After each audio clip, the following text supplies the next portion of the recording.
Next we have chapter 9. This is a chapter on musical form. Form is in regards to shape, structure, organization, and coherence. In other words, when we think of the form of something, we might think, how is it shaped? Or how does the structure create a whole? How are all the parts organized to create one full form? Do all the different parts cohere with each other? Do they make sense together to create a true form? In music, form is the organization of musical elements in time. It's how we combine the elements of music. So all of these words you've been working towards understanding and learning over the past week of video lectures and in the reading of your text, all of these words now, all of these ideas, texture, harmony, melody, sound, pitch, dynamics, all of those things come together to create form. So form is a larger concept now of how elements are organized rather than being a simple element in itself. There are 3 techniques that help to create the different forms in music. The first is repetition. This is fairly easy to think about. When you have a melody that's balanced and whole in and of itself, if you repeat it, you're going to be able to remember it, to recognize it, to feel good about yourself and the fact that you've heard the same thing twice and you knew you did. It creates a sense of unity and balance in a piece of music. The more often a songwriter repeats a section of a piece, or the more often they repeat a melody within a piece, the more often we feel like we understand the music and know what's going to be coming. Think about any popular musical tune that has a chorus or a verse to it. Anything from the Beatles on forward to the most popular artists today, they create music that has repetition in it. When we listen to songs on the radio and we don't quite know the words to all those verses, we still know the words to those choruses because they are repeated often throughout a piece of music, and we like listening to music that has that repetition. Another technique is contrast. Contrast provides variety. It gives us a sense of motion or conflict. It changes the mood of the music. When we have something that contrasts from the original melody, we feel like the music is moving forward to new areas. It gives us a sense of opposition, strife, tension. So think about the differences in dynamic or tempo. When we have a piece of music that starts loud, has a quiet section, and becomes loud again, or a piece of music that starts off slow and eerie and immediately and abruptly becomes fast and exciting, those are contrasts that help us create different moods for the different melodies of a piece of music. We also use a technique called variation. Variation is a combination of repetition and contrast. It gives us a sense of unity and variety at the same time. In other words, we're taking a melody and we're repeating it, and we're keeping some of the ideas of the melody the same, some of the sound of the melody the same, but we're changing other aspects of it. So, in other words, we're repeating what we've heard before, but we're changing it enough to create some sense of contrast, some sense of movement in the piece of music.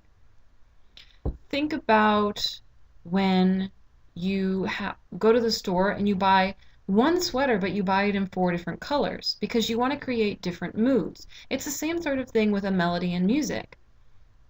One melody doesn't always have to have one color. We don't have to be limited to buying that one sweater in one color with our melodies. We get to create other colors. So melody 1 can sound just like itself when it's repeated, but you can contrast how the harmony supports it. You can change the instrumentation. You can change the sound of the melody.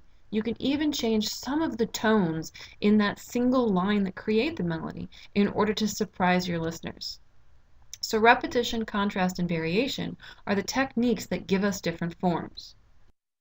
So we're going to talk right now about the 2 fundamental musical forms, binary form and ternary form, a 2-part form and a 3-part form. There are many other forms in music, and we will talk about them in other units, but remember that almost all music is based off these 2 forms, a 2-part form and a 3-part form. So the first is binary form. This is the 2-part form. It's a piece of music or a composition that's made up of 2 sections. Seems pretty simple, right? Well, if you're not used to listening for the different sections, the different statements and counterstatements, it can be hard to really recognize that music has a two-part form sometimes. A lot of music that we listen to has two-part form. When we represent it on a graph, we usually write it like you see here below, with an A section and a B section. What that basically represents on a piece of music or in something you're listening to is that the first opening section is represented by the letter A. It has one melody to it that is very beautiful and states what the intention of the music is. It gives us an idea of how the music is going to feel for the entire piece. But it leads into a B section, a contrasting section, that is a counterstatement. In other words, it is another statement of a different melody that counters the first melody. So you have melody 1, or melody A, and then you have melody B, or melody 2. That's it. You have nothing else to the piece of music. There's no other melody that's used, and there's no next section. The piece simply ends after the B section. In case you're wondering a little bit more about how that relates to key or harmony or style or something like that, just know that if you read a little further in your book, you're going to learn a lot more about those aspects, such as usually the A section of a two-part form modulates from a home key, the tonic key, to a new key that brings instability to the music. The B section then starts in that secondary key, but returns to the home or tonic key in order to conclude the piece. Let's take a listen to example 3. Of course, I've included listening example 3 as a YouTube link in the chapter folder, but this is a very short piece, so let's listen to it together now.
So there you have listening example number 3, the Bourrée from Suite E minor for Lute by J.S. Bach. If you've never seen a lute before and want to see what it looks like when played, look at the YouTube video I've included in the chapter folder. So now I think you should listen to it one more time on your own and see whether you can find the two sections of the piece. If you're having trouble, go to your listening outline on page 52 in your text and see whether looking at the music and reading through the different sections and what they're supposed to sound like can help you find the different sections when you actually listen to the piece. Remember, there's usually a section that leaves us feeling incomplete and then a closing section that helps us feel a sense of resolution and conclusion. Also remember that in this particular example, just so that we can hear these melodies a whole bunch, you hear the A section twice. There's that repetition I was talking about. And then you hear the B section twice. So there again is repetition. All right, on to ternary form. Ternary form is a three-part form. It's a form that consists of three parts that are following a basic pattern of statement, contrast, and return of statement. So unlike our two-part form, which had a statement and then a counter statement, this form has a chance to state the melody, contrast it with another melody or idea, and then return to the original melody. Usually works the same with the key of this particular form. The home tonic key is in the A section, the B section has a new key, and then the A section, when it returns, has the same home tonic key. The diagram below shows you two examples of three-part form. The top one, A-B-A, is the most basic ternary form. This is a form that's followed by a lot of pop songs and a lot of dance forms throughout the last 400 years or so. The bottom notation, ABA, CDC, ABA, is a more complicated ternary form. See how the ABA makes up one section, one statement. The CDC is the contrasting material, and the ABA is returned, just like the absolute basic form ABA. But in this case, we actually have two melodies in the first statement, A melody and B melody. We have two melodies in the contrast, the C melody and D melody, and then we return to the A and B melodies in the return of the statement.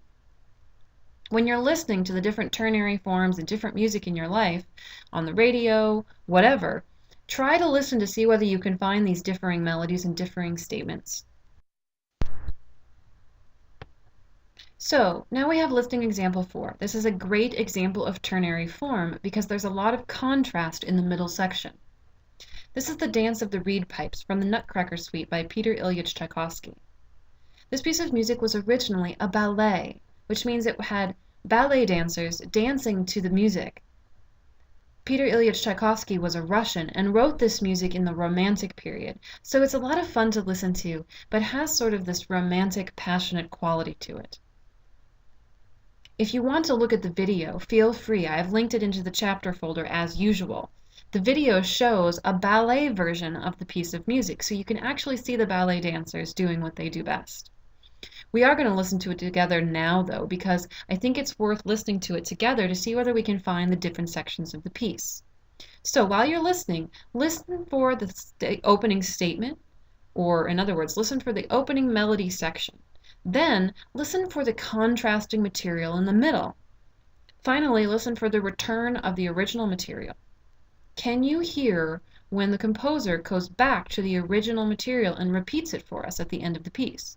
That is the return statement of the opening material. And then I want you to think about, with this example and with example 3, how did the composer make the second section contrast with the first? Did he use different instruments? Did he create different tone colors or dynamics or pitches? Did he create different melodic lines, different harmonies, or different textures? There's a lot of different ways that contrast can be created in these types of music. So think about it while you listen to these examples, and think about it when you listen to your own examples of music throughout your day. So if you want to continue and listen together while I help to show you where the sections are, feel free to continue. If not, you can close this lecture and go and listen to listening example 4 on your own. And remember that the listening outline in your book on page 50 will help you through the example the first time. All right, so let's listen to the example.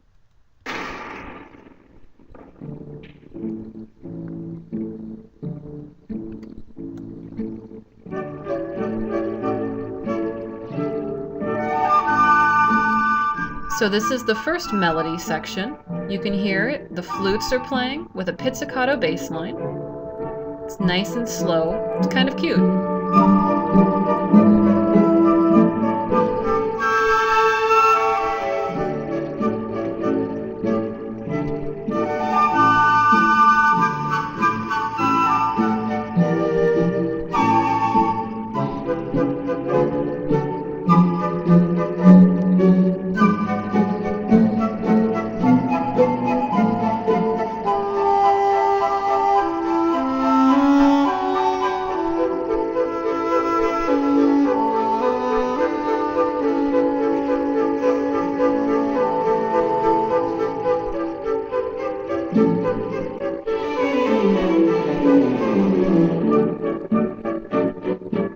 Hear how the composer, Tchaikovsky, repeats the melody at least 3 times so that we make sure we remember what it sounds like before he moves to the contrasting section of the form.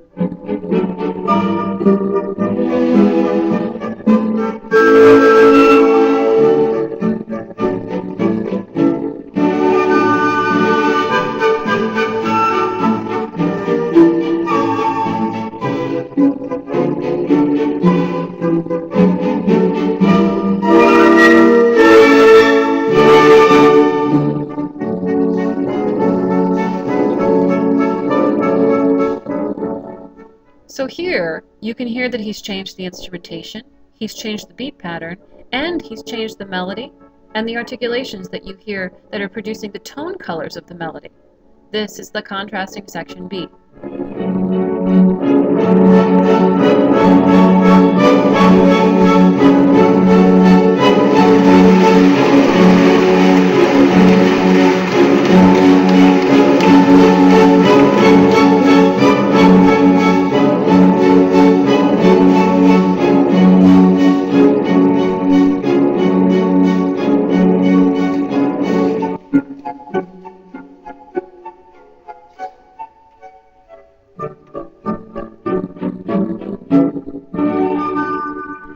Well, did you hear us change back to that original material?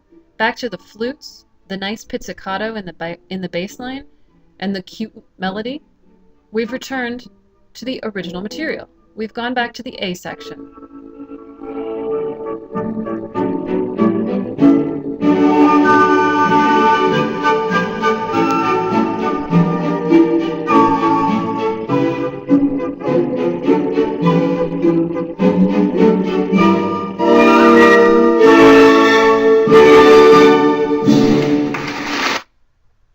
So that's listing example number 4. Nice and short, but really gives you a great example of ternary form.